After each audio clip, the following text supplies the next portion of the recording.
Bien, perfecto. Entonces, en esta última sesión vamos a tocar tres temas. Vamos a tocar suspensión del contrato de trabajo, vamos a tocar periodo de prueba y vamos a tocar pandemia. ¿Listo? Como dijimos que íbamos a hablar, pues es necesario que hablemos de la materia laboral en este estado de excepción con la pandemia que atravesamos por el COVID. Bueno, siguiendo el tema, hablemos de la suspensión del contrato de trabajo, que es un tema que también vamos a tratar con el tema del COVID, pero vamos a mirar cómo está reglamentada esta suspensión del contrato de trabajo. Cuando nosotros hablamos de suspensión de contrato de trabajo, no estamos diciendo que el empleador y el trabajador tienen la oportunidad de hacer un cese temporal de la prestación del servicio en el desarrollo del contrato de trabajo. Y obviamente tiene que ser temporal, porque es que si no es temporal, pues no tendríamos por qué hablar de suspensión del contrato de trabajo, sino tendríamos que hablar de terminación, ¿cierto? Si el tema va a ser de manera indefinida, pues aquí lo que nosotros tenemos que hablar sería de terminación y más no de suspensión. Pero la norma permite que de manera temporal las partes puedan suspender el contrato de trabajo. Y esto es algo bien interesante porque digamos que esto aplica tanto para el privado como para el público, haciendo la salvedad de que cuando hablamos del sector público tenemos que verificar el tema de el reglamento general, si es que son las mismas causales que está estableciendo el Código Sustantivo del Trabajo. Generalmente sí, ¿cierto? Y vean que el artículo 51 del Código Sustantivo del Trabajo nos habla de la suspensión del contrato, ¿cierto? Y nos dice que hay 7 causales taxativas para suspender el contrato. No hay más. Quiere decir que cuando se dé aplicación a una de esas causales, nosotros tenemos que entender que estamos bajo la figura jurídica de suspensión del contrato de trabajo. Y estas 7 causales son las siguientes. La primera es por fuerza mayor o caso fortuito, ¿cierto? Obviamente temporal, que impida la ejecución de las actividades del trabajador y del empleador, ¿cierto?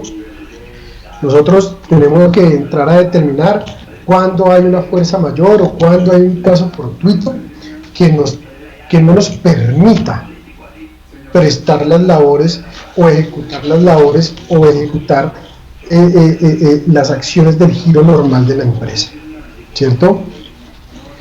A ver, alguno de mis colegas, recuérdennos qué es fuerza mayor y qué es caso fortuito.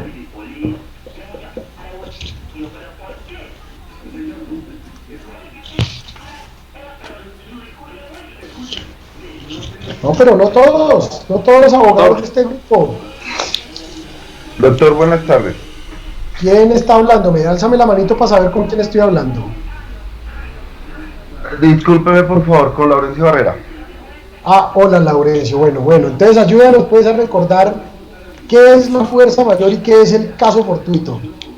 Bueno, primero que todo les pido disculpas por si de pronto no lo recuerdo muy bien o tal vez me equivoque en algo. Cuando hablamos de fuerza mayor es por cuestiones que son o hacen referencia a una actividad sobrenatural o fuerza natural, digamos un derrumbe, un diluvio, un incendio. Y cuando hablamos de caso fortuito hace referencia como a responsabilidad de terceros, un accidente de tránsito, una manifestación o algo así, doctor. Sí. O sea que está digamos que ajustado. Nosotros podemos decir que la fuerza mayor en el caso fortuito es el imprevisto, ¿cierto? A que no sea posible, a que uno no se pueda resistir, como un náufrago, un terremoto, ¿cierto? ¿El COVID qué sería? ¿Sería fuerza mayor o caso fortuito? ¿Una fuerza mayor? porque es algo en lo que no interviene un tercero, sino fue como un estado de emergencia que llamamos. Correcto, ¿cierto? Pero el estado de emergencia nace es por un hecho natural, ¿no? Que es el virus, ¿sí? Entonces digamos que Sí, aquí, doctor, correcto. aquí por ejemplo, y miren que esto lo tenemos que tener muy claro, porque ahorita empezamos, cuando hablemos de pandemia, vamos a discutir la circular 21, la circular 22 y la circular 33, ¿cierto? Entonces, la primera causal que nos trae la norma, es la fuerza mayor o el caso fortuito temporal, que impide la ejecución de las labores y del desarrollo de la actividad de la compañía. La segunda causal es algo bien interesante porque es la muerte o la inhabilidad del empleador, ¿cierto? Obviamente, cuando estemos hablando de persona natural, ¿cierto? Entonces, ¿qué es lo que pasa? Miren que aquí, ojo, porque esto tenemos que entenderlo en el sentido de que cuando nosotros vimos los elementos naturales del contrato de trabajo, ¿cierto? Dijimos que el primer elemento son las partes, compuestas en un trabajador y en un empleador. Por favor, apagamos el micrófono. Gracias. ¿Cierto? Comprendidas en un empleador y en un trabajador. Mire que cuando se muere la parte dominante del contrato de trabajo, entendido que es el empleador, pues no necesariamente se termina el contrato. Y no necesariamente se termina el contrato porque puede haber una sucesión, puede haber una sustitución patronal, ¿sí? Cosa distinta estamos hablando cuando quien muere es el trabajador. Cuando nosotros veamos el artículo 61 del Código Sustantivo, que es la forma general de determinación del contrato, la muerte del trabajador sí extingue el contrato de trabajo, ¿cierto? Mientras tanto, aquí podemos ver y podemos determinar que cuando muere el empleador, pues se puede suspender el contrato de trabajo de manera temporal, mientras que se reemplaza este empleador fallecido, ¿cierto? Bien. La tercera causal es por suspensión de actividades o clausura temporal de la empresa, establecimiento o negocio hasta por 120 días. Pero adicionalmente, esta suspensión debe ser por razones técnicas y económicas, ¿cierto? Y deben ser ajenas o independientes a la voluntad del empleador. Vea que aquí perfectamente podría caber el tema del COVID, ¿cierto? Pero ¿por qué no cabe? O sea, ¿por qué los empleadores más bien no tuvieron esta causal para el COVID? Porque esta causal trae un requisito. Y la norma dice, mire, cuando sea la clausura hasta por 120 días de la empresa por razones técnicas o económicas y que son ajenos al hecho de la voluntad del empleador, el empleador debe pedir autorización al Ministerio del Trabajo y la Seguridad Social. Y desafortunadamente este Ministerio del Trabajo y de la Protección Social es un ente, ¿cuál sería la palabra?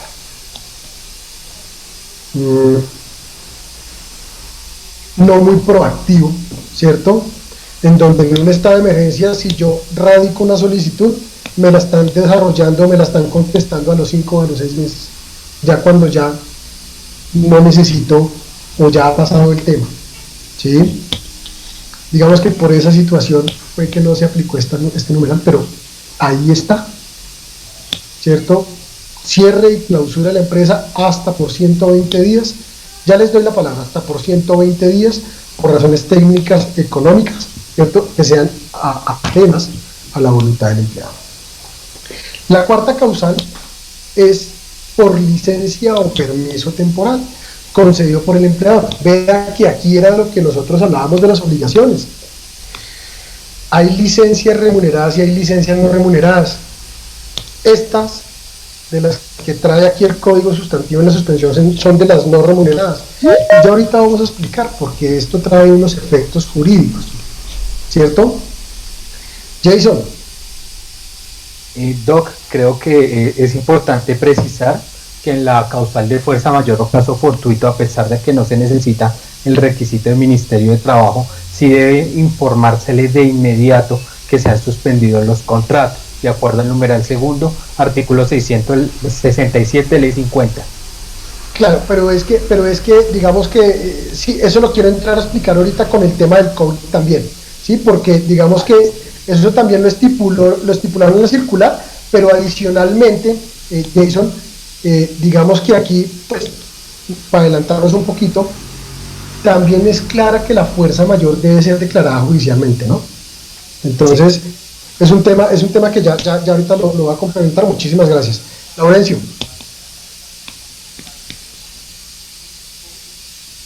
Bueno, doctor, si bien es cierto, damos por entendido que en el numeral número 3 y en el número 5 se habla de un determinado tiempo.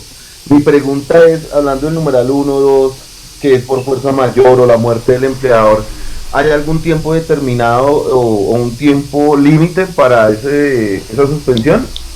Hombre, muy buena pregunta, Laurencio. Desafortunadamente no. La norma en estas causales, digamos que le da la interpretación al empleador de que escoja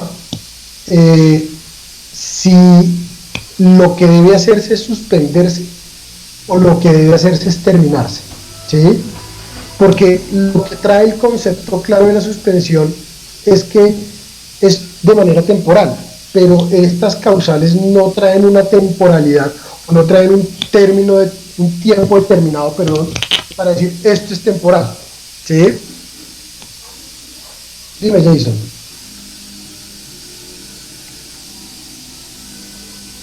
Ok, sin haber quedado levantada la mano de eso. Entonces, en ese orden de ideas, dime, Viviana. Profe, qué pena. Frente a lo que hablaba el compañero, la pregunta es si el trabajador o el empleador, por fuerza mayor, tiene no sé, es secuestrado o una situación de estas, ¿cómo se debería manejar el tiempo? ¿O ahí cómo sería la situación que se podría dar frente a la suspensión? Es que por eso te digo, eso lo evalúa el empleador y el trabajador, ¿sí me entiendes? Por ejemplo, es que déjenme terminar las causales y déjenme terminar los efectos para que podamos de pronto concluir estas preguntas, ¿sí? Porque es que ya vamos mirando con los efectos que nosotros determinemos, ahí podemos determinar o ahí podemos concluir el empleador o el trabajador. No, pues yo para qué pido una suspensión, sino más bien pido una terminación. Denme un segundito. Entonces, la quinta causal que tenemos es cuando el trabajador ha sido llamado a prestar servicio militar, ¿cierto? Y aquí este servicio militar va hasta por el término del servicio, bien sea de 12 meses o 24 meses, ¿cierto? Pero la norma, digamos que ha buscado claramente, que frente a este articulado, darle un término adicional, ¿cierto?, al trabajador para que se reincorpore a su servicio activo laboralmente. Y la norma anteriormente tenía 30 días después de terminado el servicio, pero esto fue ampliado hasta 6 meses. Quiere decir que nosotros debemos interpretar que cuando estamos en esta causal, esta causal es por el tiempo de la duración del servicio militar y hasta por 6 meses después de haber terminado y culminado el servicio, ¿sí? La sexta causal es por detención preventiva del trabajador o un arresto correccional que no puede exceder de 8 días hábiles, ¿cierto? Y que obviamente la causal que dio el motivo del arresto correccional no justifique la terminación del contrato, ¿cierto? Y la séptima, que es frente al derecho de asociación, que el sindicato puede ejercer el derecho a la huelga, ¿cierto? Debemos entender que son estas 7 causales y lo que buscan estas 7 causales es que no haya, si ustedes se dan cuenta, no hay una prestación del servicio. Por lo tanto, aquí es que nos salen los efectos jurídicos. Sale un efecto jurídico para el empleador y sale un efecto jurídico para el trabajador.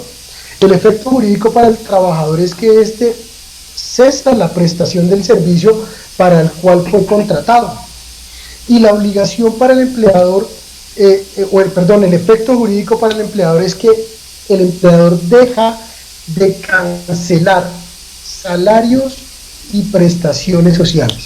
Pero ojo, no todas las prestaciones sociales, solo las cesantías, los intereses y las vacaciones. La prima de servicio sí la debe seguir pagando en la suspensión. Entonces, den en cuenta que aquí era donde quería llegar. Yo como trabajador o como empleador en las causales que no tiene un tiempo determinado, pues el que tiene que evaluarlo es el empleador o el trabajador.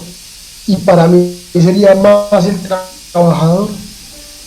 Porque cuando el trabajador tiene suspendido el contrato de trabajo, no está devengando salario, no está devengando cesantías, no está devengando intereses de cesantías, no está devengando vacaciones. ¿Sí? Digamos que el empleador debería pagarle la prima de servicios y debería pagarle el aporte a la seguridad social. ¿Y por qué se debe pagar el aporte a la seguridad social? Porque es que el contrato no se ha terminado, el contrato está en suspenso, está en stand-by, ¿sí? Entonces ahí es donde yo puedo determinar como trabajador, y a eso quería llegar a las preguntas que me hicieron ustedes, es, hombre, en esas causales, ¿quién determina si es el trabajador? Por ejemplo, para el COVID, ¿sí? Los empleadores lo que hicieron fue suspender contratos antes de echar, ¿sí? Y después, y los trabajadores decidían si se iban o se quedaban, o buscaban otro trabajo, o etcétera, etcétera. ¿Sí? Ya vamos a ver si esa suspensión era legal o no era legal, ya cuando miremos ahorita en el cómo. ¿Sí? Pero en principio esos son los efectos jurídicos. Entonces, en las causales que no tienen término, para mí es de estudio del trabajador, porque el que se ve más afectado ahí es el trabajador porque no tiene un ingreso económico. Edgar, cuéntame. Doc, en cuanto a la causal sexta, que habla de una detención preventiva del trabajador o por arresto correccional que no exceda de 8 días y que la causa no justifique la extinción del contrato. Mi pregunta va enfocada en cuanto a los representantes legales cuando les dirán una orden de desacato y dentro de la orden de desacato tienen un arresto. Entonces, en este caso, se entendería que pues bien sea por la omisión de alguna acción que se haya hecho por la entidad que él representa, no entendiendo que directamente el representante legal muchas veces es el directo empleador, sino puede ser un tercero designado. Entonces, en este caso sería sí, no un tercero, sino un trabajador. Un trabajador designado. Entonces, en este caso procedería la suspensión del contrato o la persona podría continuar con sus labores dependiendo la causal por la cual le hayan librado el desacato. Hombre, pues yo le puedo decir que esto terminaría siendo decisión del empleador, ¿no? Porque es que tú estás poniendo un ejemplo muy, muy asertivo, y es que cuando los representantes del empleador en ejercicio de funciones del empleador caen en algún error, por ejemplo ahorita el desacato, ¿cierto? Y por decisión del desacato hay orden de arresto correccional, ¿sí? Pues si el arresto correccional excede los 8 días, que no ha excedido cuando es desacato, pues es del empleador determinar, o de su jefe determinar si se le suspendió o no, ¿sí? Se supone que no creería que lo hiciera, porque es que él lo está representando, ¿sí? Pero como él es un trabajador, él tiene doble característica, él es trabajador y al mismo tiempo ejerce funciones del empleador en la delegación que le ha hecho el empleador bajo el artículo 32 del Código Administrativo. Entonces ahí es decisión del empleador, pero el empleador podría suspenderle, sí, claro, obvio, está atado dentro de la normatividad. Y ahí no habla de si es representante del empleador o no, ahí dice es el trabajador, ¿cierto? Bien, Wilber.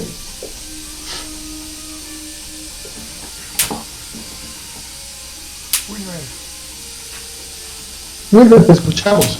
Desactiva el micrófono.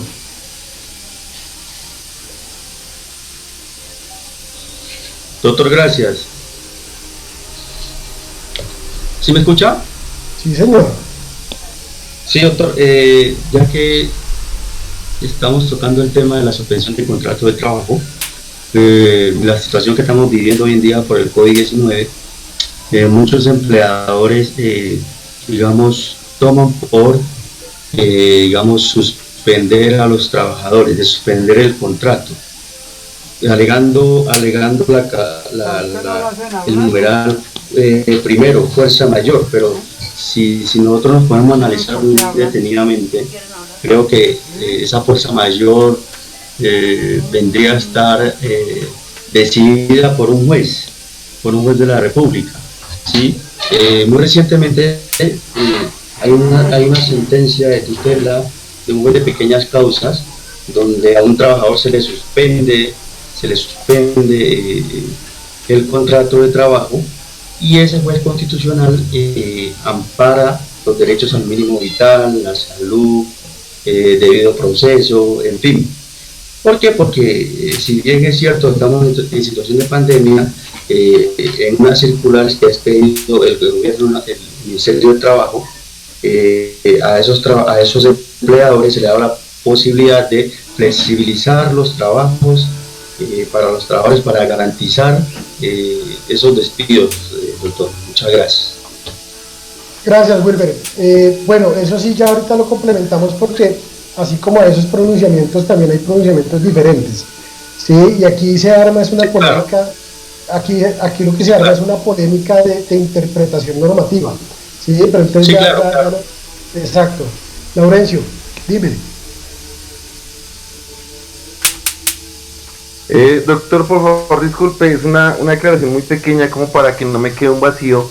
¿Será que me puede repetir, por favor, lo que sí se debe y no se debe pagar en la suspensión del contrato, por favor? Claro, Laurencio, mira, en la suspensión del contrato el empleador no paga salarios, cesantías, intereses de cesantías y vacaciones. Debe seguir pagando prima de servicios y seguridad social. Jason.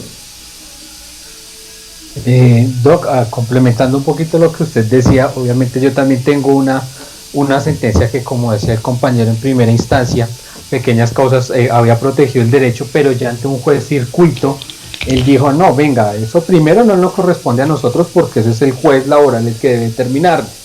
Dos, pues obviamente a pesar de que el ministerio emite las circulares, no son de obligatorio cumplimiento, simplemente son sugerencias que se hacen, y pues el empleador, en vista de poder mantener un empleo y el servicio de salud, que es lo que también acoge mucho el tema de la pandemia, pues obviamente suspendió el contrato y por esa razón revocó la tutela y efectivamente dejó en firme por un término transitorio el tema de la suspensión.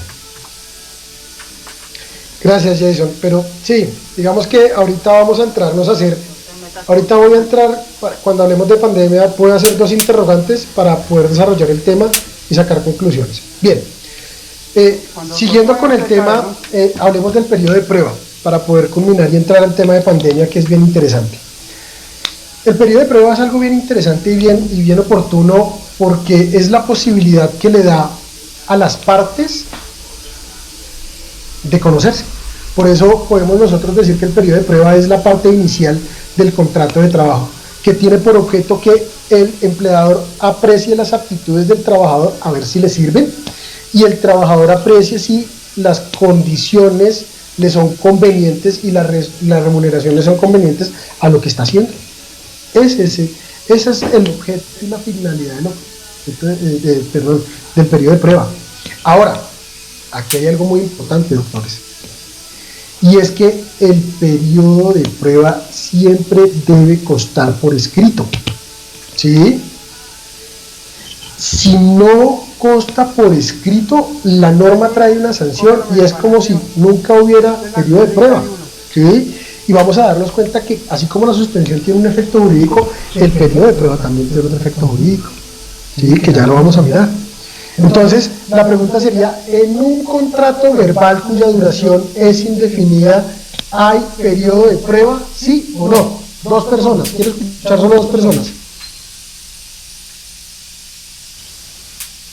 Dime, Nubia.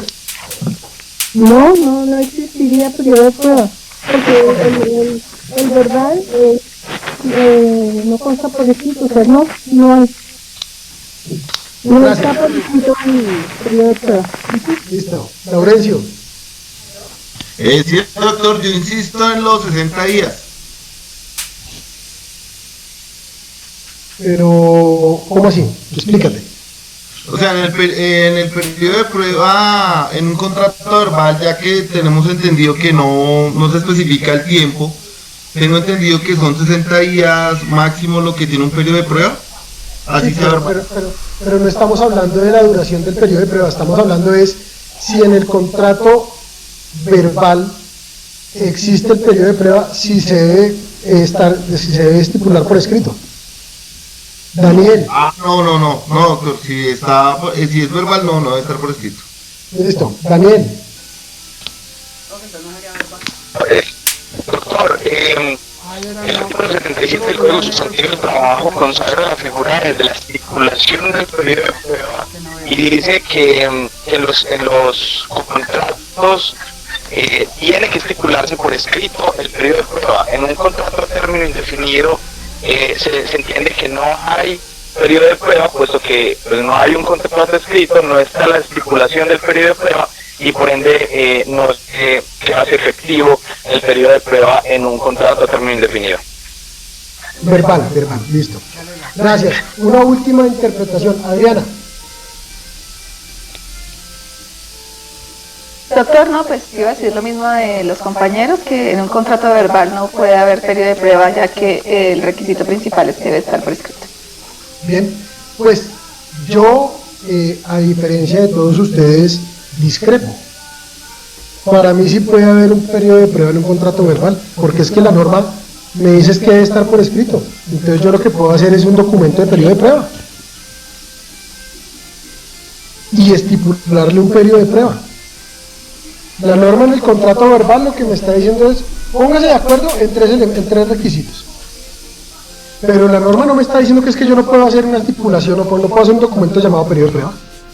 Yo puedo hacer un documento y puedo decir que en este contrato, que tenemos un contrato verbal y que en el contrato verbal, dándole cumplimiento, como lo dijo Daniel, dándole cumplimiento a lo estipulado en el artículo 77, plasmamos y pactamos por escrito que el trabajador va a tener un periodo de prueba.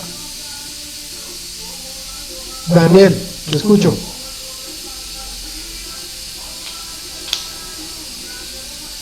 Edgar.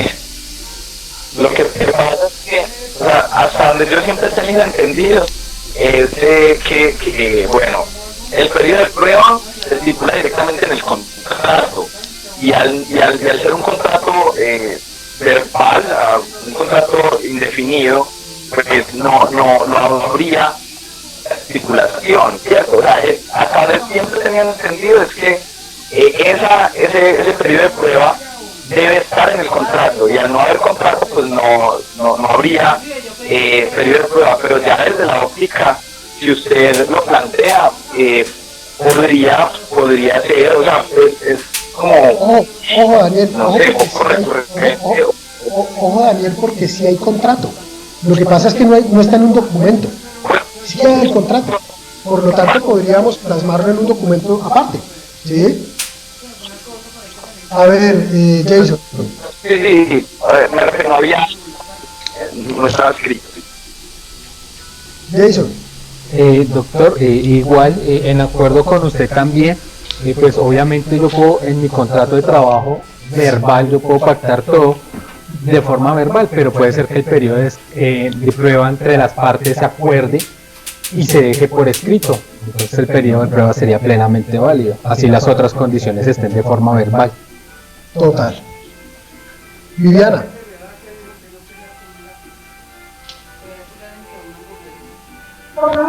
Profe, tengo una pregunta. Es que en algunos sectores de la economía se establecen unas pruebas técnicas previo a hacerse, digamos, que el tema de la contratación, es decir, si la prueba técnica cumple con las características y como con las habilidades para quedarse con el cargo, pues se sigue con el proceso de contratación. ¿Eso se podría considerar un periodo de prueba o eso es ilegal? Eso se tiene que considerar de una manera ilegal, ¿sí? Esa vaina, y me disculpan la palabra, lo que pasa es que a veces me pongo eufórico en el tema, esa huevonada de los empleadores de decir que vamos a hacer una inducción, que vamos a hacer una capacitación pre-contrato, es chimbo, es ilegal, eso es violar los derechos de los trabajadores, porque entonces terminaría, mire cómo se presentan en las empresas, dicen, si usted pasa la inducción o si usted pasa la capacitación, que puede ser de un mes, adicional que no le pagan nada, ni siquiera para el transporte, después firma contrato y entra un periodo de prueba, entonces termina siendo como 3 meses un periodo de prueba.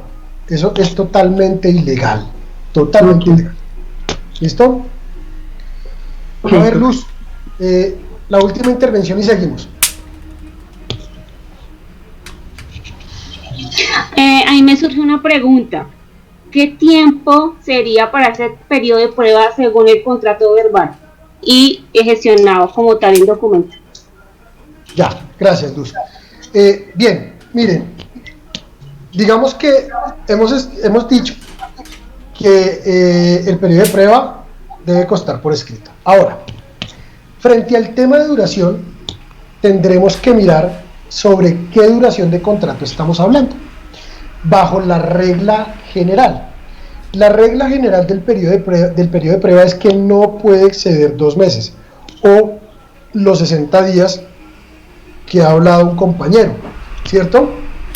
Pero todo depende.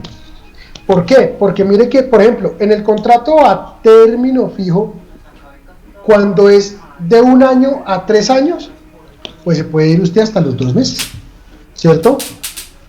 Pero cuando el contrato es a término fijo inferior a 1 año, lo que dice la norma es que es la quinta parte del periodo inicialmente pactado, obviamente sin exceder los 2 meses.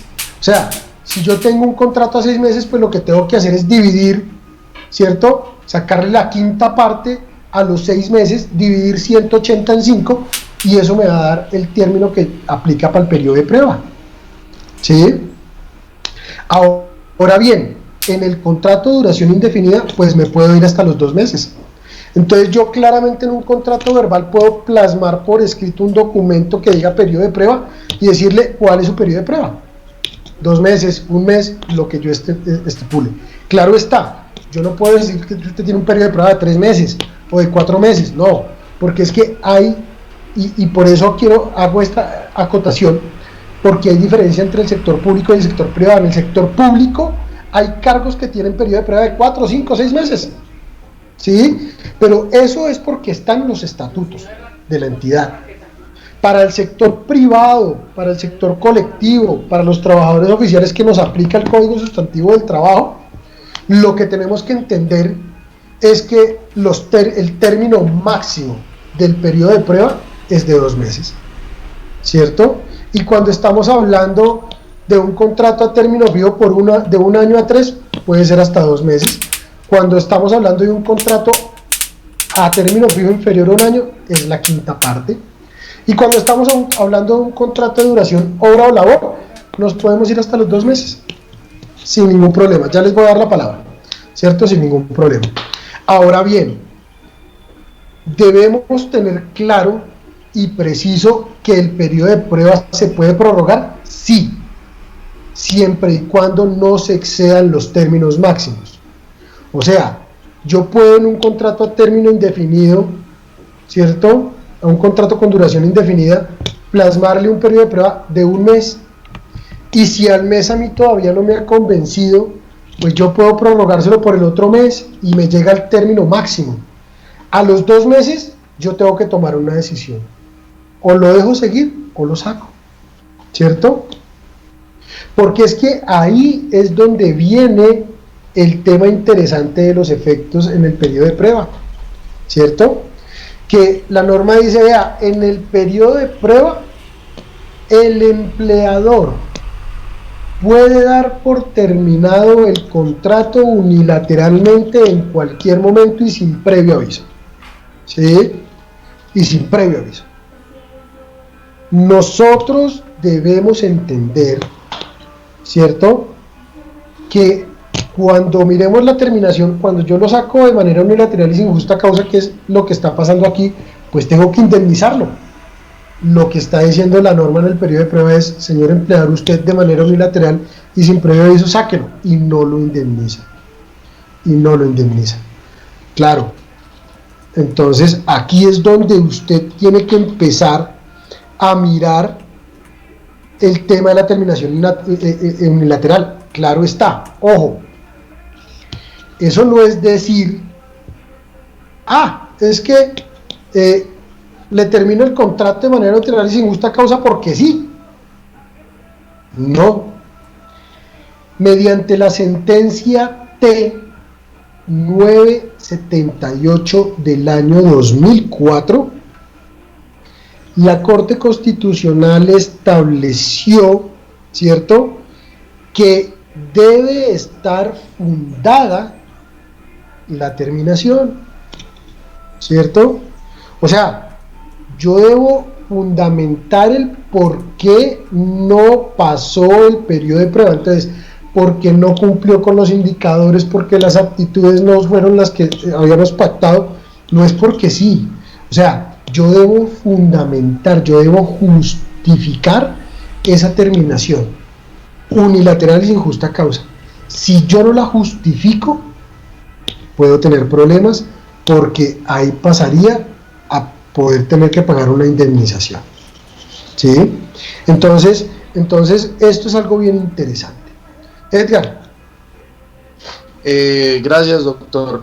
Doc, una pregunta. En cuanto a lo que hemos manifestado hasta el momento, de que el periodo de prueba tiene que estar consagrado por escrito, respetando el tema de los términos y lo que se sobreentienda, consideraría yo, en una interpretación normativa que estoy haciendo del artículo 77 en cuanto al numeral segundo, que es con las empleadas del servicio doméstico. Entonces va mi duda en cuanto a... ok.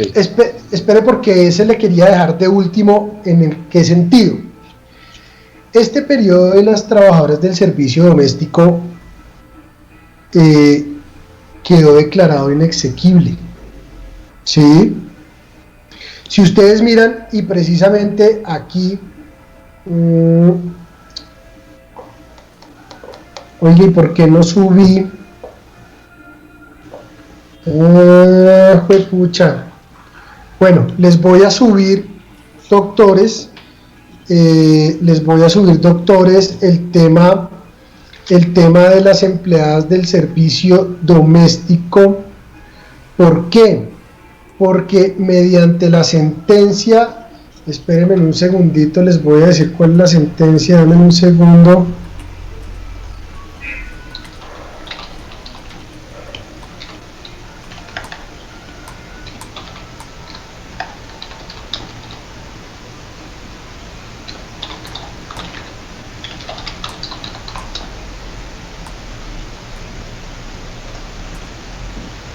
Mediante la sentencia ¿dónde está aquí?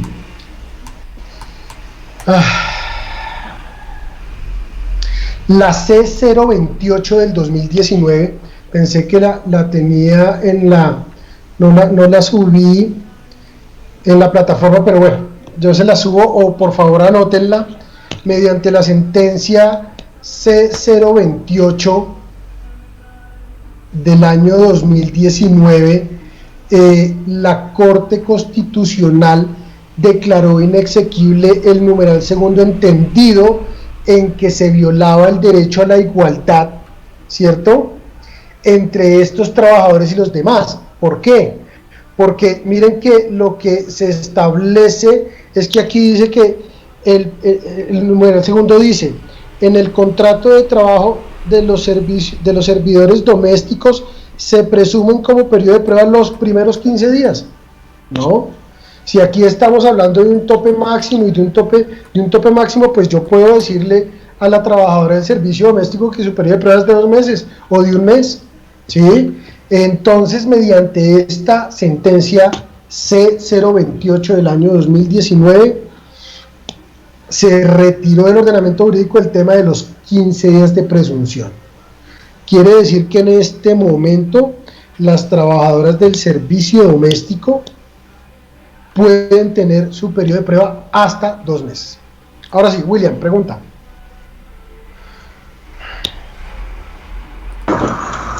Yo tengo pregunta, en un contrato de término fijo de 1 año, ¿siempre va a existir periodo de prueba cada vez que haya renovación del contrato? No, el periodo de prueba es uno solo. Acuérdese que lo que usted está haciendo es renovando el contrato, pero usted ya pasó el periodo de prueba. Cosa diferente si termina una relación laboral e inicia otra nueva. Ahí sí tendría que volver a iniciar el periodo de prueba. Pero en las prórrogas no.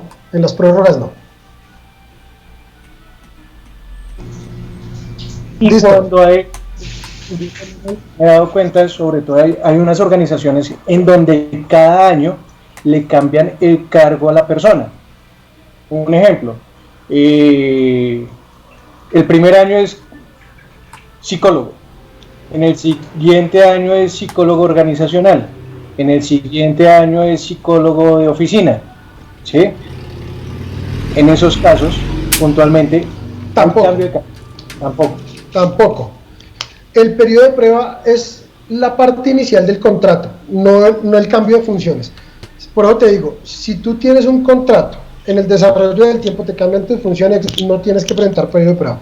Cosa diferente es, si tú, el primer año, psicólogo, te terminan el contrato de trabajo y te llaman al otro año a firmar nuevo contrato como psicólogo organizacional, ahí sí tendrías que hacer un periodo de prueba porque es una nueva relación laboral, ¿cierto?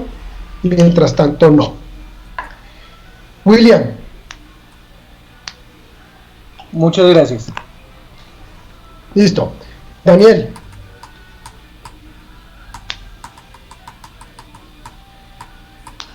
Yo le quería hacer una pregunta con relación a lo que manifestaba al principio, de que las empresas que hacen esas capacitaciones antes contrato, pues es algo ilegal. Bajo ese entendido, entonces, Daniel, alguien te estoy escuchando entrecortado. Te estamos escuchando entrecortado. Yo me muevo. Ahora me escucho mejor. Más o menos. Ahora. Ahí vamos mejor. Cuéntanos. Ahora sí. Daniel. Apagaste el micrófono. Bueno, mientras que Daniel se recupera, Grayson. Doctor, yo tengo una pregunta. Si una persona tiene un periodo de prueba, supongamos que son 2 meses, y en ese lapso del tiempo tiene un accidente laboral, ¿sí? Y por ende tiene que durar, no sé, 7 meses incapacitado por alguna razón, una lesión en una columna, en una vértebra, etcétera. ¿Ese tiempo se corre o ya se tomaría? El empleador tiene 2 opciones, Grayson. Terminar. El empleador tiene 2 opciones. Uno es que vaya al inspector del trabajo y pida el levantamiento del fuero por salud, porque si está incapacitado no lo podría despedir. Exacto. Necesariamente se prorroga el contrato. Nada que hacer. Perfecto, listo, gracias. Edgar. Gracias, Doc. Doc, yo tengo una pregunta para que, pues, si lo considera pertinente, ya que estamos hablando de periodo de prueba, evacuarlo en el momento, o ya es lo que vamos a hablar del COVID para que usted nos hable del tema frente a una situación particular que conocí de una persona, en el sentido de, con todo el tema de la entrada en la pandemia ya por el decreto nacional, en cuanto a las restricciones de movilidad, dentro de una empresa mandaron a todas las personas a vacaciones. Habían unas personas que estaban con periodo de prueba vigente dentro del contrato de trabajo que no tenían un preaviso. Entonces resulta que a estas personas las mandaron a vacaciones, a todos. Cuando reanudó la empresa actividades, existieron unos recortes de personal, y dentro de esos recortes de personal les terminaron el contrato a estas personas sin previo aviso y el cumplimiento del periodo de prueba, porque ya lo estaban superando, ya les quedaban como 2 o 3 días para superar el periodo de prueba para la fecha en que entramos en la limitación de la movilidad. Entonces, en este caso, mi pregunta va enfocada a, con los efectos de que se generaron con el COVID, ¿se entenderían suspendidos estos términos de el periodo de prueba, o teniendo en cuenta que el empleador dio el reconocimiento al concederle vacaciones al trabajador, continuar, ya le hubiera vencido el periodo de prueba y no hubiera tenido que sacarlo? No, para nada. Para nada, digamos que cuando nosotros veamos vacaciones, vamos a darnos cuenta que se interrumpen por 3 sentidos, y esa no aplica. Ahora, aquí hay otro problema adicional, y es que dése cuenta que usted está diciendo, mire, ellos entran a la empresa, o a ver si lo entendí bien.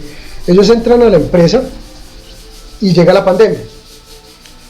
Ellos están en el tiempo de los 2 meses del periodo de prueba, y lo que hace el empleador es mandarlos a vacaciones, por supuesto adelantadas, ¿cierto? Porque hasta ahora estaban llegando, entonces los mandan a vacaciones anticipadas, ¿cierto?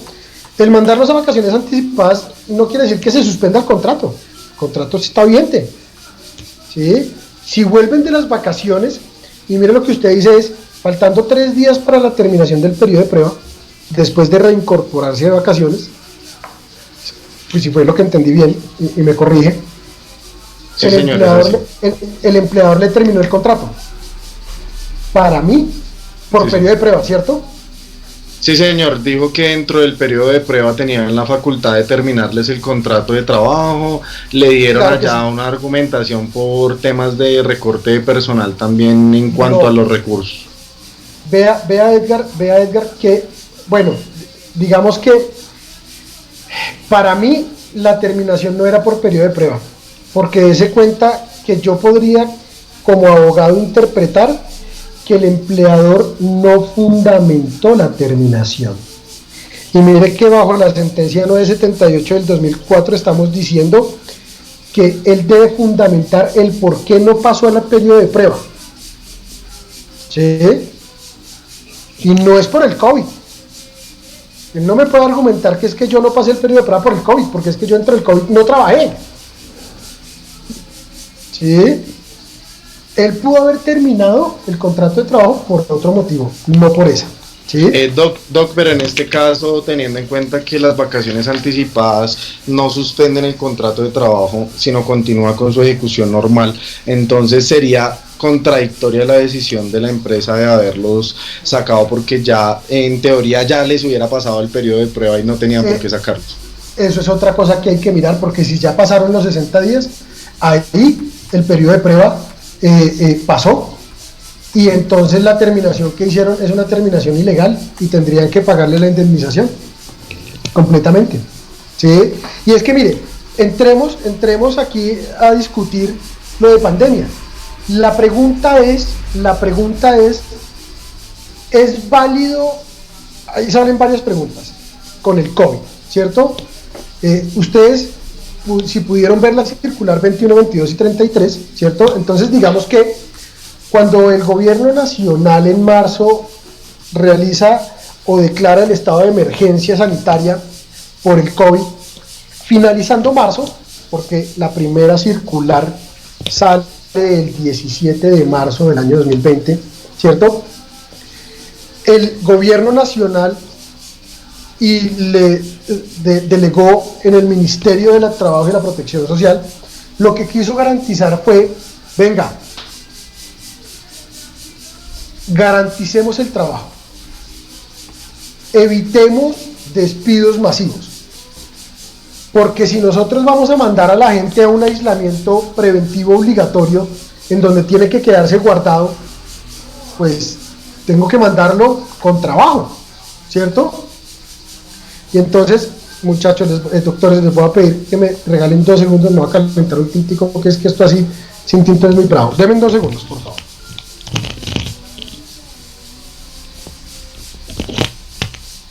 Sí, calentame un tinto, por favor. Gracias. Denme un segundo, muchachos.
Perfecto, gracias. Entonces, ¿me escuchan, muchachos, por favor? Perfecto y claro.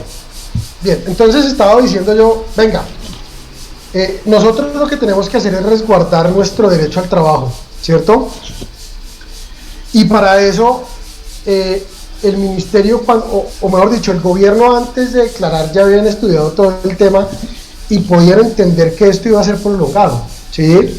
Y por lo tanto, entonces, el ministerio tomó la determinación de sacar la circular 21 del 17 de marzo del año 2020, en donde, de acuerdo a la directriz del decreto del estado de emergencia por el tema del COVID y para resguardar, ¿cierto?, el derecho al trabajo, ahí sí, argumentando el artículo 25 como una obligación social y que goza en todas sus modalidades de la protección del Estado, el ministerio le dijo al empleador, oiga, usted no termine contrato de trabajo. A usted le doy unas opciones que puede implementar para que se pueda seguir laborando y se pueda seguir realizando la actividad por parte de los trabajadores y estos no sufran laboralmente con un desempleo. Y sacó unas modalidades, entonces le dijo, mire, usted puede realizar trabajo en casa, ¿cierto?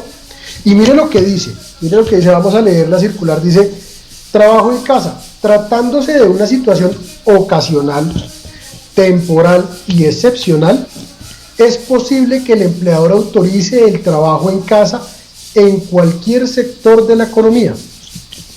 Esta modalidad ocasional del trabajo es diferente al teletrabajo, claro, porque es que nosotros, de acuerdo a la ley 1221 del año 2008, ahí se plasmó todo el tema del teletrabajo. ¿Sí? Quiere decir que cuando desaparezca este estado de emergencia, la pregunta jurídica queda es, ¿desaparece el trabajo en casa y ya se tiene que aplicar el teletrabajo? Vamos a mirar, porque como bien hicieron una apreciación, las circulares no son de obligatorio cumplimiento, pero eso no quiere decir que el ministerio, ahí sí el ministerio, en su capacidad de vigilar, controlar y sancionar, porque tengo varias empresas con investigaciones administrativas por este tema de suspensión de contrato, ahí sí les dio por ser proactivos y dijeron, mire, es que yo tengo la potestad de fiscalización ¿sí? Ahí sí, para decir si usted puede suspender o no. Y entonces le dijo, bueno, hágale trabajo en casa. Segundo, hágale al teletrabajo. Pero el teletrabajo es muy complicado porque el teletrabajo debe reunir todas las condiciones de la 1221 del 2008. Y entonces por el tema de pandemia, el tema de la ARL, el tema del acondicionamiento del puesto de trabajo, del trabajo, es un tema complicado al cual no tuvo una buena acogida, ¿sí? Tuvo una tercera opción que fue decirle que les daba jornadas laborales flexibles, ¿cierto? Y digamos que nosotros podemos entender que en Colombia, cuando veamos la jornada laboral, hay una jornada máxima legal, ¿cierto? Que es de 8 horas al día y 48 a la semana, ¿verdad? Y entonces aquí lo que quiso hacer el gobierno es que se flexibilizara en 4 horas continuas y como máximo 10 horas en el lugar, sí, obviamente sin que se considera trabajo suplementario y se viera como en turnos, ¿sí? Entonces diera trabajo flexible para que ese artículo 161 pudiera primero también descongestionar el tema de las aglomeraciones en el sistema integrado de transporte, porque esa era otra, ¿cierto? Entonces, digo, yo tengo que hacer trabajo flexible, jornadas flexibles o turnos flexibles, porque también se me está, el tema del sistema integrado de movilidad se me está colapsando, ¿sí? Y dio una cuarta posibilidad, que fue el tema de las vacaciones anuales. Cuando usted, trabajador, tuviera vacaciones ya cumplidas, ¿cierto? Pues sáquelo a vacaciones, ¿verdad? O vacaciones anticipadas o vacaciones colectivas. Que esta fue la medida que tomaron todos los empleadores, ¿cierto? Que hicieron fue vacaciones, mande a vacaciones, ¿cierto? La quinta opción que dio el ministerio en este momento fue, oiga, también de permisos remunerados, ¿sí?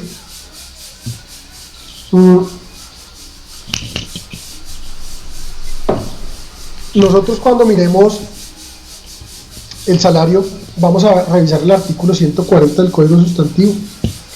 El artículo 140 habla de que cuando por culpa del empleador no hay la prestación del servicio, pues él debe remunerar el salario del trabajador, ¿sí?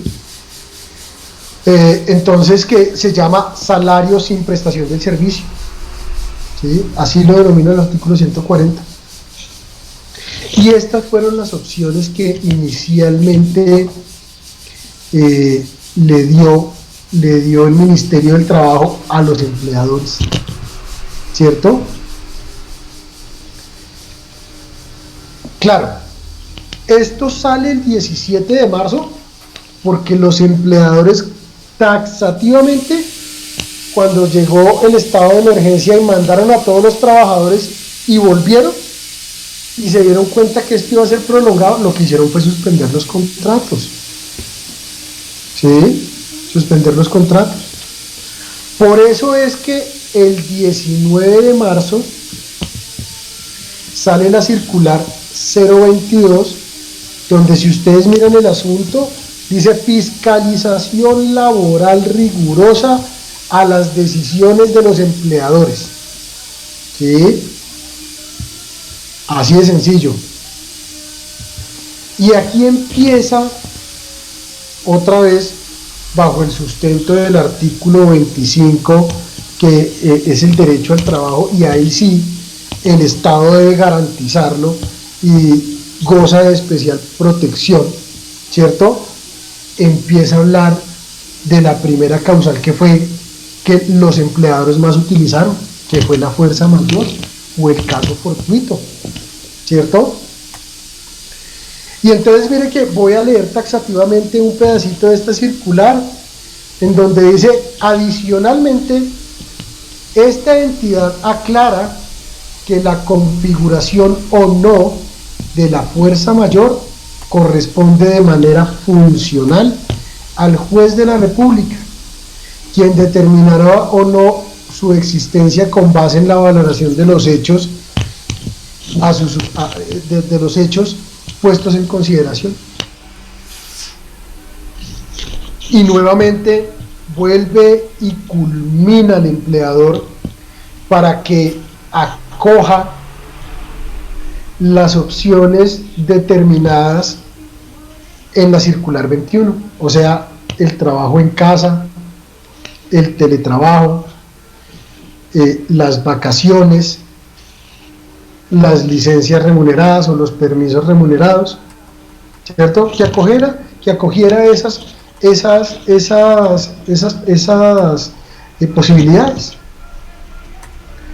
Pero se dio cuenta que no fue, o sea, este tema no fue tan acogido por los empleadores, ¿cierto? No fue tan acogido por los empleadores, y los empleadores siguieron suspendiendo los contratos.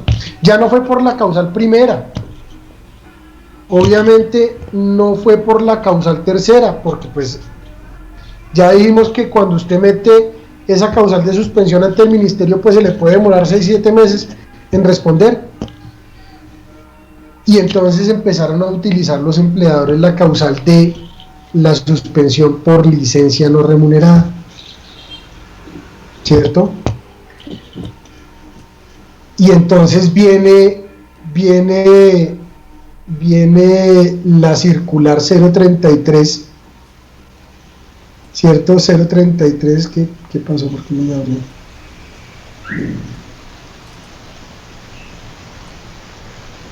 Pasó. Bueno, viene la circular 033, ¿cierto? En donde aquí el ministerio empezó a decir varias cosas, ¿cierto? Y llegó y dijo, venga, como a usted no le sirve, o como a usted no le sirvió las opciones que yo le di en la circular 021, pues entonces aquí le voy a dar otras opciones, adicionales. Pero adicionalmente también le tengo que recordar, y empezó a decir que es que, ojo, la licencia no remunerada debe ser solicitada por el trabajador, ¿sí? Debe ser solicitada. Entonces, que si usted como empresa había optado por suspender el contrato bajo la licencia no remunerada, era porque su trabajador se la había solicitado, más no porque usted se la había impuesto. Pero adicionalmente dijo, mire, le voy a dar otras opciones adicionales al 021. Y entonces le dijo, mire, usted puede dar una licencia remunerada compensable. Entonces, bueno, eso ya es diferente, ¿cierto? Porque yo le puedo decir, en la 21 simplemente deme el artículo 140 y ya, pero ahí perdía plata el empleador. Mientras que aquí le dice, listo, yo lo mando, pero usted después me compensa. Entonces es como digamos, como equiparable el tema. Le dijo también, bueno, venga, modifiquemos la jornada y concertemos el salario. Y entonces yo le bajo la jornada y yo le bajo el salario. Hombre, no puedo pagarle más o no puedo seguirle pagando lo que le estaba pagando, pues concertemos, no obliguemos. Ojo, son dos cosas diferentes. Déjenme, termino yo la interpretación y ya les doy la palabra, ¿cierto? Son dos cosas diferentes, porque mire lo que dice aquí, dice, claro, el artículo 158 del Código Sustantivo del Trabajo establece que de manera concertada se pueden variar las condiciones de trabajo frente a la jornada laboral y obviamente frente al tema de salarios, ¿sí? Y esto tiene que ser por tema del COVID no más. Después de que pase el COVID, todo vuelve a su condición anterior, ¿cierto? Entendiendo que el artículo 50 del Código Sustantivo da la posibilidad de revisar las condiciones de trabajo cuando vienen o cuando se presentan imprevistos, ¿cierto? Y que presentan graves alteraciones en el tema económico, que en este momento es la situación plasmada, ¿sí? Entonces le dio esa situación también, ¿sí? También le dijo, venga, aquellas empresas que el empleador haya otorgado beneficios extralegales, pues usted puede suspenderlos o modificarlos, ¿sí? Claro, obviamente hablando de un tema de concertación, y asimismo también dijo que podían concertar los beneficios convencionales, porque hay empresas que tienen sindicatos y que tienen suscritas convenciones colectivas en donde lo que se plasma en esa convención colectiva es obligatoriedad para el empleador de cumplirlo. Y entonces ahí el empleador le toca decirle, venga hermano, o sea, yo no puedo seguir en esto, modifiquemos o concertemos el tema convencional, ¿sí? Porque o es lo uno o me toca terminarles el contrato de trabajo, ¿cierto?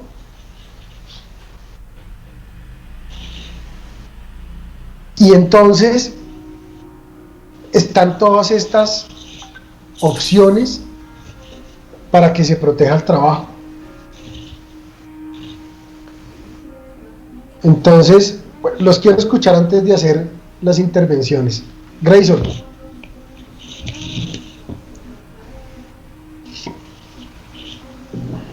No, doctor, ya, gracias. Ya me despejó la... Bien.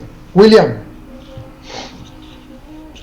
Bueno, doctor, este es un caso que conozco, que sucedió, y es una persona que tenía un contrato término fijo inferior a un año.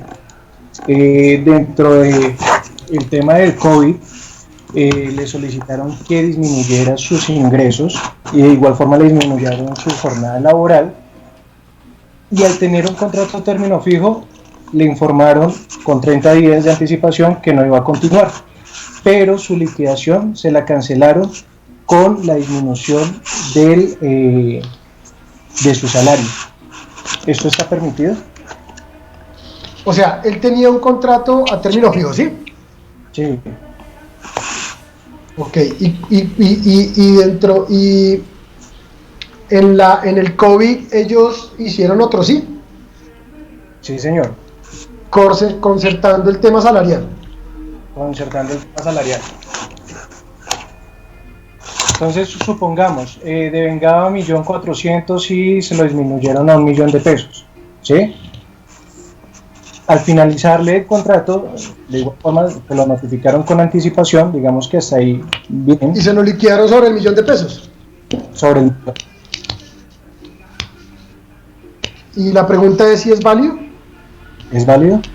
Sí, bajo la circular 33 y la circular 22, claro, porque digamos que se podía concertar jornada y concertar salario. El tema ahí es que haya una, por eso le preguntaba si había una concertación, si había un otro sí, que hubiera firmado el trabajador, ¿sí? Porque es que dése cuenta que el tema del salario y la jornada es concertada,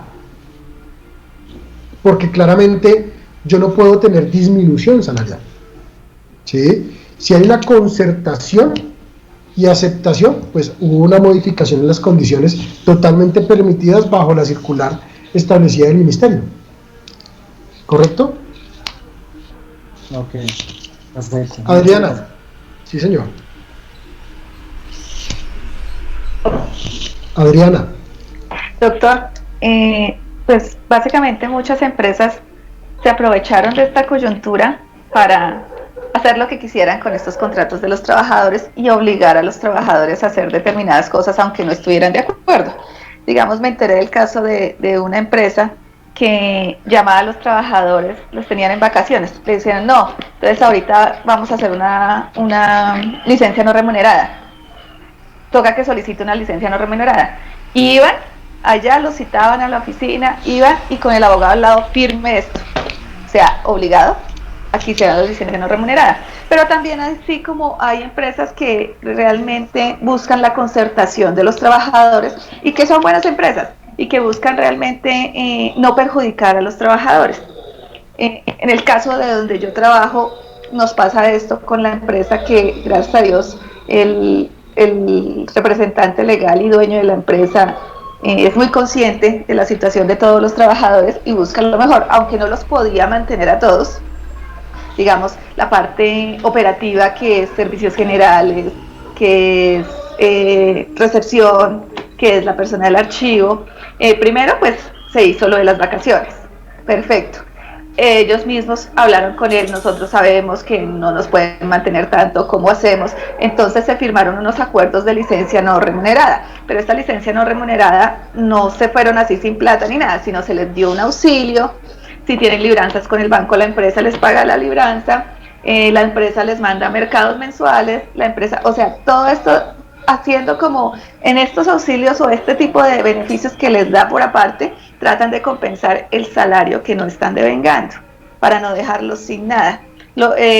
Porque si ellos de pronto hubieran dicho no estamos de acuerdo con la licencia, les tocaba posiblemente hacer la terminación del contrato, indemnizados obviamente, pero ellos tampoco se querían quedar sin trabajo así como así. Pero sí también hay que tener en cuenta eso, que nosotros como empleados, dependiendo de la empresa en la que estemos, debemos tener en cuenta el tema como de la solidaridad con el empleador, porque pues sabiendo la situación y sabiendo si es un buen empleador, y sabiendo la situación que por la que están pasando muchas empresas, porque es la mayoría, casi todas, pues también uno como trabajador decir, no, qué pena, usted págueme todo, a mí no me importa si usted gana, si usted pierde, si usted obtiene más o si obtiene menos, no me importa, a mí me importa lo mío. Tampoco es así, o sea, también hay que verlo desde los dos puntos de vista. Gracias, Adriana, ya les doy la palabra al resto de personas. Yo tengo una apreciación, y lo que yo les decía hace un rato, esto es de interpretación, ¿sí? Aquí es de interpretación. Mi interpretación es la siguiente. Para mí es válida la suspensión del contrato cuando el empleador ha demostrado que ha acogido alguna de las opciones plasmadas por el ministerio. ¿Sí? Ejemplo. Si yo envié a mis trabajadores a vacaciones anticipadas, a vacaciones anuales o a vacaciones colectivas, y con posterioridad al reingreso no puedo seguir manteniéndolos, para mí es válida la suspensión del contrato de trabajo. ¿Sí? Pero también interpreto que puede ser válida la terminación del contrato. Y les voy a poner un solo ejemplo. Yo les he dicho a ustedes que yo asesoro empresas de transporte de servicio público. Tengo el caso de una empresa de transporte que solo se dedica a transportar estudiantes. Como bien es conocido, los colegios hicieron e implementaron la virtualidad, así como estamos haciendo nosotros. Esta empresa mandó a sus trabajadores, conductores administrativos y operativos, administrativos planta, operativos conductores, a vacaciones anticipadas. Cuando regresan ellos de sus vacaciones anticipadas, la empresa no tiene ningún ingreso, porque todos sus clientes, entendiendo colegios, lo que hicieron fue terminarles el contrato o suspenderles el contrato de prestación de servicio de transporte, ¿cierto? Entonces yo pregunto, o yo interpreto, yo he agotado como empresa la opción que me dio la circular 21 y mandé a mis trabajadores a vacaciones. No tengo actividad porque todos mis contratos están suspendidos o terminados. Por tal motivo no puedo seguir dándole, por ejemplo, al conductor, como le digo yo, le voy a bajar a usted la mitad del sueldo y la mitad de la jornada si no está haciendo la actividad. ¿Cómo le digo yo a mi secretaria de rodamiento, le voy a bajar el sueldo y la jornada si no estamos prestando un servicio? ¿Cómo le voy a decir yo a mis trabajadores administrativos operativos que les voy a dar una licencia remunerada si no tengo ingresos? Y aparte debemos entender que claramente el gobierno determinó unas ayudas a los empresarios, pero hay mucha talanquera para los créditos. Y también se debe entender que un empresario, ¿cómo se va a meter a un crédito si no tiene ingresos? Entonces aquí, doctores, hombre, por supuesto yo soy de los que se debe resguardar el derecho al trabajo.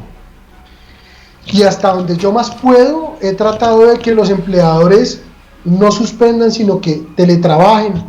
Y si no se puede teletrabajar, porque imagínese usted a un conductor de una empresa de servicios públicos, ¿cómo putas lo va a poner a teletrabajar? Y perdónenme la palabra. Si es que la actividad del conductor es conducir, ¿cómo lo va a poner a teletrabajar? No puede.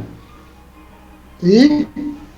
Pero en ese orden de ideas lo que uno busca es que se suspenda. ¿Por qué? Porque pues digamos que usted por lo menos le sigue dando esa protección al trabajador de su seguridad social, más en este tema que es de salud pública. Entonces es mejor que usted no perciba, pero usted tenga el acceso a su seguridad social, a su ARL, a su EPS. ¿Sí? Y también ya porque des en cuenta que salieron estas circulares y salieron las ayudas del gobierno y no funcionaron y los empleadores empezaron a fachar. Y ahí fue cuando el Estado le tocó sacarse la mano del bolsillo, sacarse plata de la mano del bolsillo y decir, vamos a subsidiar nóminas, vamos a subsidiar primas. Claro, ahí que se tiene que hacer, reintégresen a los trabajadores, porque es que ya el gobierno usted lo está subsidiando, ¿sí? Pero mientras todo eso pasó, para mí era totalmente válida, o para mí, mi interpretación jurídica, para mí es totalmente válida la suspensión y la terminación, con los argumentos que estoy dando, ¿no? No es porque sí, es porque desafortunadamente el empleador tampoco tiene con qué. Adriana, te escucho.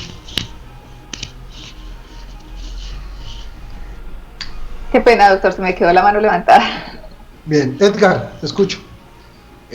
Doc, en este caso de lo que usted menciona, de la autorización de la suspensión de contratos, consideraría yo que también es viable entrar a analizar un punto, y es el tema de la concurrencia de contratos, en el sentido de que si yo le suspendo el contrato de trabajo a uno de mis trabajadores porque no tengo cómo pagarle la nómina, le garantizo la seguridad social, pero yo cuando firmé contrato con esta persona, yo le puse una cláusula de prohibición de concurrencia de contratos, y el contrato está actualmente suspendido. En este caso, ¿sería viable que la persona pudiera, por su supervivencia, tener unos ingresos para su alimentación, su manutención, para las necesidades que tenga, vulnerar esta prohibición de concurrencia de contratos que se le puso a esta persona?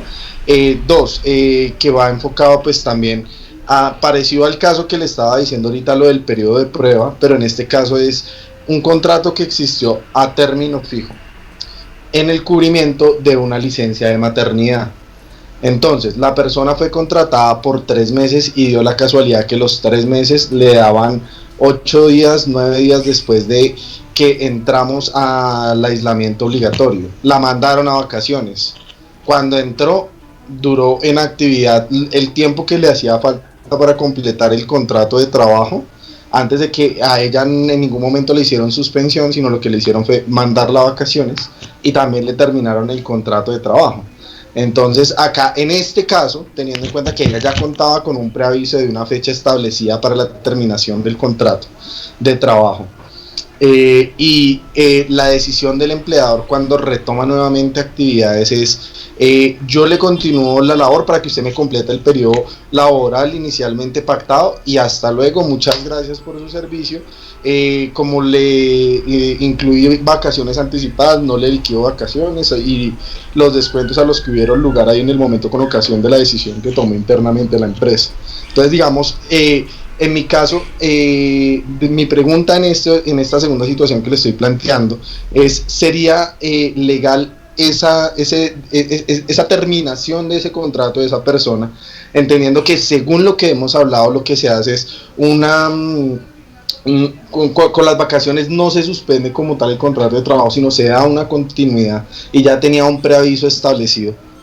Acá esto sería vulneratorio y no se ajustaría a ninguna de las excepciones que planteó directamente el gobierno nacional dentro de estas circulares. Pero ya la mandaron a vacaciones. O sea, él cumplió la directriz de la circular 21, ¿o no? Sí, pero a lo que va mi pregunta, doctor, es, a ella la mandaron a vacaciones, pero le faltaban 9 días para que se le terminara el contrato de trabajo. A ella la regresaron de vacaciones y le hicieron como si el periodo hubiera continuado.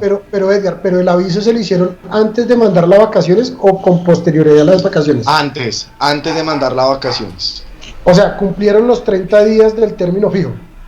Sí, digamos que ella tenía el contrato por 3 meses.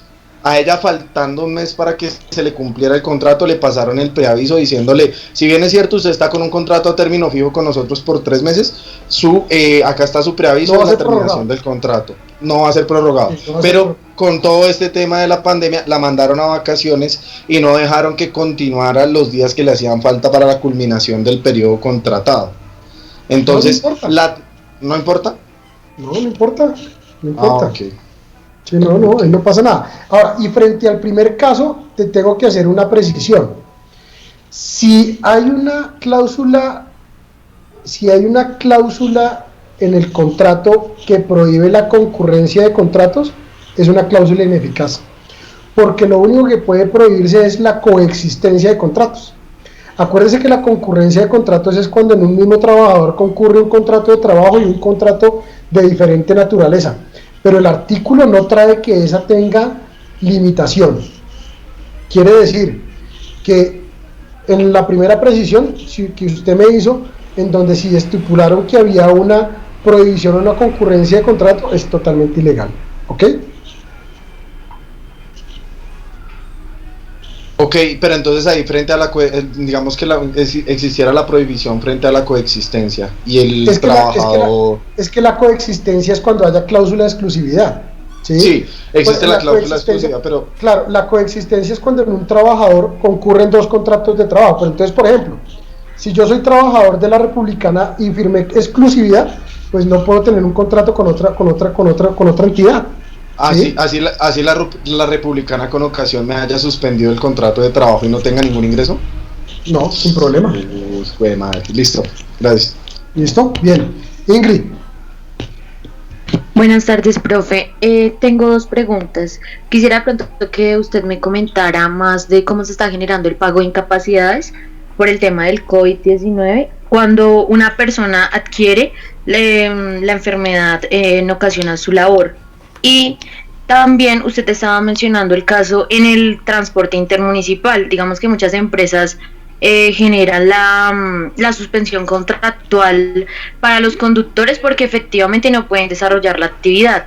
Y para la parte administrativa, pues porque va ligada, ya que si no hay una operación, está disminuida al 100%, pues no puede haber como actividad administrativa. En este caso, después de que pase el tema del COVID o pase la pandemia, la emergencia declarada, ellos todavía pueden seguir aduciendo esta causal, toda vez de que si bien no va a estar disminuido en el 100%, aún no van a tener los mismos ingresos. Entonces quisiera pues que me resolviera esta duda. Muchas gracias, profe. Bueno, la primera duda, Ingrid, frente al tema de pago de incapacidades, pues si la incapacidad es por la EPS, te pagan al 67%. Si la incapacidad es por la ARL, si es porque es un tema de un miembro que presta servicio en la salud, pues te pagarán la incapacidad al 100%. Eso, creo que es a lo que te refieres, al pago o porque pues no... Sí, digamos en muchos casos una persona que contrae el COVID-19 lo aíslan, le dicen no, usted tiene que estar en la casa porque no es una persona crítica, es decir, no está en el hospital, sino que guarda su cuarentena en su residencia. En este caso, los médicos no brindan la incapacidad, sino únicamente como la declaratoria de que es positivo para COVID. Entonces, no sé. Pero con la declaratoria, sí, con la declaratoria del aislamiento es prueba suficiente para que el empleador no le vaya a descontar. Es así de sencillo. Correcto. De acuerdo, gracias, profe. ¿Listo? Ahora, frente a la segunda pregunta que me estás haciendo de las empresas de transporte, pues, y pues de todas las actividades en general, después de que desaparezca el estado de emergencia, por supuesto, debe desaparecer esa circunstancia. O sea, digamos que eso va a ser un tema progresivo, ¿sí? Miren que de acuerdo a lo que hemos visto, se ha empezado a desenvolver el tema de la reactivación económica. Por ejemplo, ahorita en septiembre abren el tema del aeropuerto, van a empezar a abrir el tema. Entonces, muy seguramente esas suspensiones van a empezar a desaparecer. Tienen que empezar a desaparecer necesariamente. Y eso porque usted no puede dejar en suspenso un contrato de manera indefinida, porque lo que estábamos diciendo, la suspensión del contrato es una vía jurídica, pero es por un tiempo temporal, ¿cierto? Bien, Javier. Gracias, doctor. Bueno, digamos, de pronto complementando lo que dijo la compañera, en el momento de que, por ejemplo, por sospecha, aíslan a un trabajador, ese tiempo que está, digamos, aislada la persona antes de que salga positivo para COVID, ese tiempo, digamos, el empleador lo puede enviar con su contrato suspendido mientras que le sale positivo, y de ahí en adelante ya empezaría lo que es, bueno, ya cuando la EPS si sale positivo, pues me imagino que le darán la incapacidad por enfermedad general. Entonces, ese tiempo sí la empresa lo puede mandar a trabajar, o sea, lo puede enviar a trabajar a la casa, y desde en qué momento pues la EPS, desde que, digamos, la EPS de que ya le salga, digamos, positivo su examen, empieza a ser ya incapacidad. Bueno, yo creo que hay que hacer ahí varias precisiones, Javier. Lo primero es que con el certificado de aislamiento, el empleador no puede suspender ni puede descontar, ¿sí? Lo primero. Lo segundo, si usted está en aislamiento, pero se va a teletrabajar, pues tampoco le puede suspender el contrato porque está teletrabajando, ¿cierto? Sin ningún problema. Entonces usted debería seguir generando su ingreso sin ningún problema. Y más aún que des en cuenta que aquí ha pasado un tema con lo de las incapacidades. Es que usted es sospechoso, ¿cierto? Y usted le dice a la EPS, oiga, yo soy sospechoso porque tengo síntomas. Y la EPS pasa un mes y pasa 2 meses y no le hace la prueba. Mira, disculpa, pero digamos pasa, por ejemplo, en trabajos o encargos, por ejemplo, que usted me venía diciendo, el que usted nombraba anteriormente, que era, por ejemplo, trabajos que usted no los puede hacer en la casa, por ejemplo, el de un trabajador que hace, por ejemplo, que es gotero, que no le pueden, digamos, implementar su puesto de trabajo en la casa. Claro, digamos que, mire, esto es de tema interpretativo porque aquí todo ha sido sobre la marcha. Lo que yo le puedo decir es, si usted está en aislamiento, ¿cierto? Como sospechoso, entonces el médico le certifica ese aislamiento. Ahí a usted no puede descontar. Pero si usted usted después de haber pasado su aislamiento y después de haber pasado los 14 días y etcétera, etcétera, y no presenta síntomas, pues usted se tiene que reincorporar. Ahora, si la actividad no le da para teletrabajar, pues claramente usted tendría que agotar como empleador. Por eso le digo, para mí es válida la suspensión del contrato siempre y cuando el empleador haya agotado alguna posibilidad que el ministerio le dio en la circular 21 o en la circular 33, ¿sí? Si después de que usted ha podido acogerse a alguna de esas circunstancias y no puede seguir, pues suspenda el contrato, ¿sí?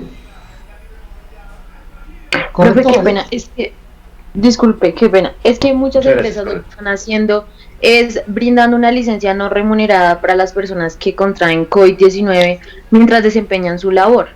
Entonces, o sea, yo quiero saber si esto está bien hecho o no está bien hecho, ya que no hay una incapacidad por el médico. No, eso es un tema ilegal. Eso es un tema ilegal porque es que usted no puede suspenderle un contrato siendo sospechoso de COVID, porque miren que la misma normatividad estableció que esto puede ser considerado una enfermedad laboral, ¿sí?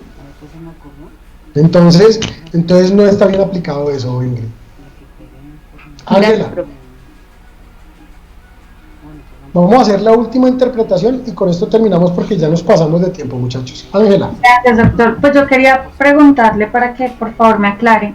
Usted decía ahorita como en sus precisiones que cuando la empresa ya ha agotado todas las opciones que ha dado el ministerio bajo sus circulares y cuando la labor no se puede realizar como trabajo en casa, ahí sí es viable entonces no una suspensión sino una terminación.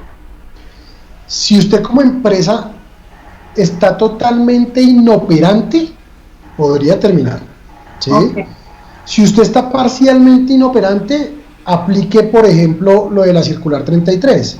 Entonces aplique licencias compensables. Todo depende del flujo de caja que usted tenga, ¿sí? Acuérdense que hay un principio que a mí no me pueden obligar a lo imposible, ¿sí? Entonces, yo no puedo dar una licencia, yo no puedo pagar una licencia, yo no puedo pagar unas vacaciones si no tengo flujo de caja. Pero eso no es de solo decirlo, eso es demostrarlo, ¿sí? Porque, por ejemplo, yo en las empresas que asesoro, a mí me han llegado diferentes investigaciones de fiscalización del ministerio. Y yo le digo al ministerio, mire, es que yo ya hice esto, y no puedo hacer más. Okay. Desafortunadamente no puedo hacer más, y esta vaina ya lleva 6 meses, ¿sí? Y el ministerio claramente me ha cerrado las investigaciones de fiscalización, ¿sí? No. Y bueno, en frente a lo que comentaba nuestra compañera Ingrid, cuando dice que el pago de las incapacidades, resulta que la EPS no está pagando esas incapacidades, y pues como bien sabemos, quien paga la incapacidad al empleador es la EPS, ¿sí? O sea, el empleador hace un recobro y la EPS le da ese dinero para que se lo pague a su empleado, pero la EPS no la está pagando, teniendo en cuenta que los médicos, por ejemplo, lo que están dando son recomendaciones, no incapacidad. En ese caso, ¿qué sucede? ¿Qué hace la empresa? Mire, por eso le digo, eso es un tema de interpretación. Si yo no tengo incapacidad, pero estoy en aislamiento, para mí estoy en un tratamiento médico. Y cuando yo estoy en un tema de tratamiento médico, a mí no me pueden descontar, ¿sí? Es un tema de interpretación. Ahora, la empresa también puede decirle, usted no está incapacitado, viejo, yo le descuento. Y mire qué es lo que están diciendo. Una de las compañeras dijo, es que lo están haciendo firmar licencia no remunerada. Ya es después de que pase todo este tema que el trabajador pueda ir a pelear sus derechos laborales y determinar si la actuación que hizo el empleador fue ajustada o no a derecho. ¿Cuál ya sería más una pelea entre la empresa y la EPS y no con el trabajador? Se supone que la empresa es la que debe pagarle a su trabajador. Para él es transparente que es el POSIGA quien paga la incapacidad. Es totalmente transparente, claro, pero aquí como tampoco hay incapacidad, entonces el empleador también queda en la mitad. Porque el hombre es sospechoso, entonces tiene que estar aislado, no puede ir a trabajar, pero ¿cómo así? Entonces también le descuento. Sí, es un hecho, por eso te digo, y hay un vacío porque la norma no ha dicho nada, ¿sí me entiendes? Entonces ahí termina el tema de interpretación, ¿bien? Gracias. Bien. Una consulta, pues, la última norma que nos habla de incapacidades, que fue el decreto 1109 del 2020, habla sobre las incapacidades de acuerdo a lo del COVID, que tiene que ver con el empleador y la EPS. Sería muy importante pues, que lo leyéramos y ahí también nos aclara ciertas cosas. ¿Quién es el que debe cubrir la incapacidad sobre ahorita con lo del COVID, profe? Claro, Fabio, pero es que aquí el problema que estamos hablando es cuando no hay incapacidad. ¿Sí? Aquí lo que estamos diciendo es, por ejemplo, si la persona llama a su EPS y dice, mire, yo tengo tos, tengo dificultad para respirar, es un tipo que tiene síntomas, ¿cierto? La EPS lo que le va a decir es, aíslese, pero no le emite la incapacidad, pero le dice, sí, entonces ahí es donde está el tema de interpretación. Exacto, porque en ese caso lo debe asumir es el empleador, porque si dijo a esta persona que vaya al trabajo, se va a contagiar más personas, y pues va a haber una epidemia dentro de la empresa, y puede llegar a una persona que pues, tenga alguna prescripción médica y puede que le dé más duro y fallezca, ¿no? Y ahí sí Claro, claro. el empleador. No, total, pero digamos que hay un vacío normativo. ¿Sí? Porque cuando es incapacidad, pues ya está claro. Y el decreto que usted menciona, que es el adecuado, pues habla del tema de incapacidades. Pero cuando no hay incapacidades, ¿qué pasa? Claro, eso también nos sucedió con respecto a lo de las ARLs, con los elementos de protección personal, cuando definitivamente el que debe suministrar es el empleador, y es una norma que viene desde hace mucho tiempo, ¿sí? Que sabemos, y dice que es el empleador que debe suministrar los elementos de protección personal, pero que hay un vacío echándole la culpa a la ARL. Es correcto. Entonces es un tema de interpretación. ¿Listo? William, cerremos contigo para no dejarte con la pregunta ahí, señor. En este caso, yo me estoy imaginando enfermeros, médicos que trabajan por prestación de servicio y pueden ser positivos, los mandan sus 14 días a descansar, pero al tener un contrato por prestación de servicios, ¿ahí qué pasa? ¿Ellos pueden hacer ese cobro o no lo pueden hacer? Claro, acuérdate que digamos que la característica que tiene el tema de el contrato de prestación de servicios es que el contratista es la persona que tiene que hacer los aportes a su seguridad social. En ese orden de ideas debemos entender que como yo estoy haciendo el aporte a mi seguridad social, en el dado caso, pero aquí es solo incapacidad, ¿sí? Cuando tenga la incapacidad sustentada por mi EPS, pues yo se la recobro a esa EPS, ¿sí? Y la EPS me la tendrá que pagar, porque es que acuérdese que yo, en el contrato de prestación de servicios, quien está operando y quien está pagando el tema de la seguridad social es el contratista. ¿Listo? Y si no tengo incapacidad, nada que hacer. Ahí no hay ningún recobro. Porque es lo que estamos diciendo, hay un vacío normativo. ¿Listo? Bien. Doctores, con esto quiero dejar la clase hasta acá. Nos hemos pasado 15 minuticos de más, pero pues creo que el tema lo amerita. Espero que pues haya sido de su agrado la clase. No sé si hay alguna inquietud, retroalimentación o todo vamos bien. Doctor, qué pena, a mí se me olvidó preguntarle algo desde el inicio. Al usted grabar esta clase, nosotros tenemos acceso al... Esa clase queda en el campus virtual. Mil gracias, muy amable. Listo. Entonces, doctores, muchísimas gracias. Nos vemos el otro sábado, 8 de la mañana, para terminar nuestro módulo de laboral individual. Listo, gracias. Que estén muy bien. Gracias, doctor. A usted también, ¿oye? Gracias, Doctor, muchas gracias. Muy participativa la clase.